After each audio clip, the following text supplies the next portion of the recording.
اللهم صل على محمد وآل محمد. هلا ويا لوز، شلونكم؟ إن شاء الله تكونون بخير وصحة وسلامة وعافية يا رب. يا عيني على التشريب العراقي الأصفر الأصيل، يا عيني على محبوب العراقيين اللي ما يستغنون عنه. تقريبا بالأسبوع مرة نسويه، وبرمضان يوميا من أساسيات المائدة عندنا برمضان إنه التشريب الأصفر موجود.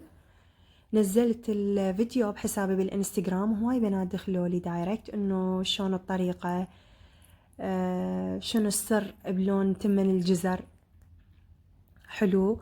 فحبينا انا والوالدة الله يحفظها نسوي لكم الطريقة وننزلها بالقناة حتى تستفادون من عندها.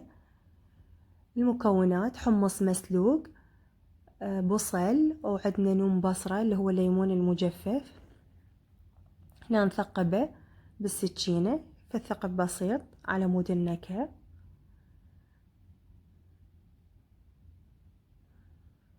بعد طريقتنا احنا نضيف فلفل اخضر بارد، فلفل دارة،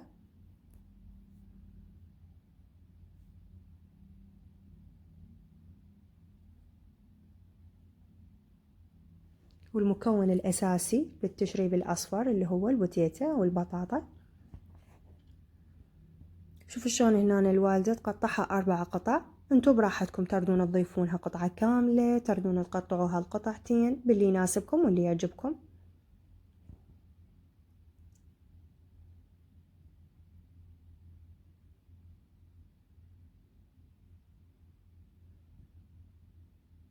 بنات أعيد لكم المكونات: بصل حبتين، 3 حبات بوتيتا، نصف فلفل بارد، وعندنا 3 نوم بصرة اللي هو الليمون المجفف. طبعا على جهة أنا سالقة لحم ويا ليمون وورق غار وكركم. شوفوا شلون شكله حلو. يلا نبلش بالطريقة. بجدرية نضيف 4 خواشيق زيت، تردون تقللون أو تزيدون. نضيف البصل، نضيف الفلفل الأخضر البارد، فلفل دارة، نقلبهم سوية. بعدها نضيف اللحم اللي سلقناه،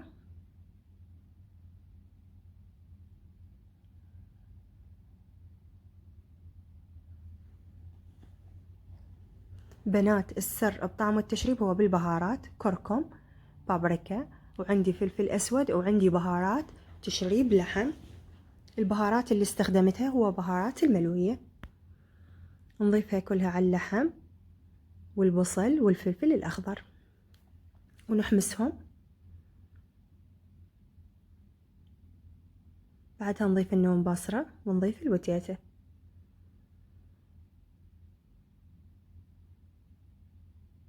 ضفنا البوتيتا بهاي المرحلة لأنه ما مسلوقة. ضفنا هنا خاشوقتين ملح، باللي يعجبكم تردون تقللون أو تردون تزيدون. ضفنا مي اللحم عليه ينطي نكهة جدا لذيذة. وهنا نضيف مي مغلي. شوفوا الكمية اللي ضفناها، واللي يناسبكم واللي يعجبكم تردون تقللون أو تزيدون. نتركه 10 دقائق، بس قبلها نضيف دارسين. شوفوا هنا يغلي. من يوصل لهاي المرحلة راح نضيف الحمص المسلوق، ما نضيفه بالبداية حتى لا ينمرد ويكون شكله واضح بالتشريب. تقريبا نخليه فد 10 دقائق أو 5 دقائق لحد ما يتسبك. شوفوا هنا كمان من بعد من 5 ل10 دقائق. شوفوا شلون حتى لون التشريب شلون صار حلو. شوفوا لي الجمال. وهنا راح أزوم لكم وشوفوا لي شلون الشكل يجنن والطعم دمار والريحة ما أسولف لكم، جربوها. هسه نبلش بتمن الجزر.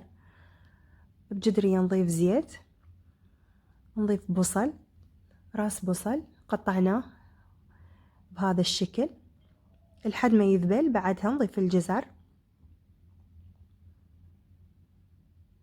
شوفوا شلون نضيف الجزر هسه. بنات اللي دائما يسألوني انه شنو السر بلون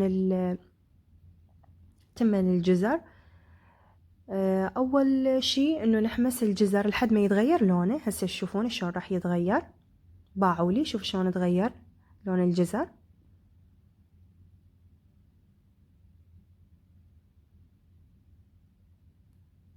بعدها نضيف الشعرية اللي هو كوبين شعرية استخدمت هنا. هسه نضيف الشعرية ونحمسها ويا الجزر والبصل لحد ما يتغير لونها.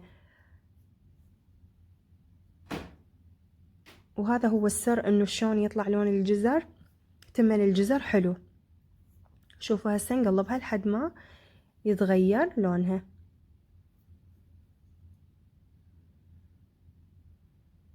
هذا اللون اللي اقولكم عليه.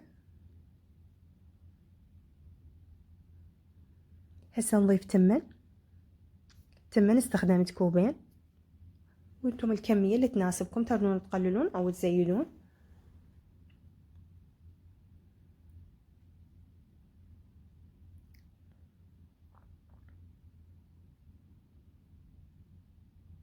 نقلب كل المكونات. سنضيف ملح، بهارات، بالبداية بهارات ضفنا بهارات تشريب اللحم ضفناها للتمن. نضيف الملح باللي يناسبكم. هنا ضفنا تقريبا خاشوقة ونص، تردون تقللون او تزيدون حسب الكمية اللي عندكم. نقلب كل المكونات سوية. نضيف له مي مثل التمن العادي الكبس. نضيف له مي مغلي وبراحتكم، مي مغلي مي فاتر. نتركه فد 10 دقايق على النار لحد ما ينشف المي. بعدها نخليه على التهدير على نار جدا هادئة تقريبا فد 10 دقايق لغ. وشوفوا لي يا عيني، شوفون تمن الجزر شلون شكله يجنن، حباية حباية. وهنا كمال التمن، وهنا التشريب العراقي اللي يخبل. وهنا طبعا العراقيين ما يستغنون عن الخبز فشربنا. شوفوا لي الجمال، وعلينا وعليكم وألف عافية. هذا حسابي انستا، إذا حابين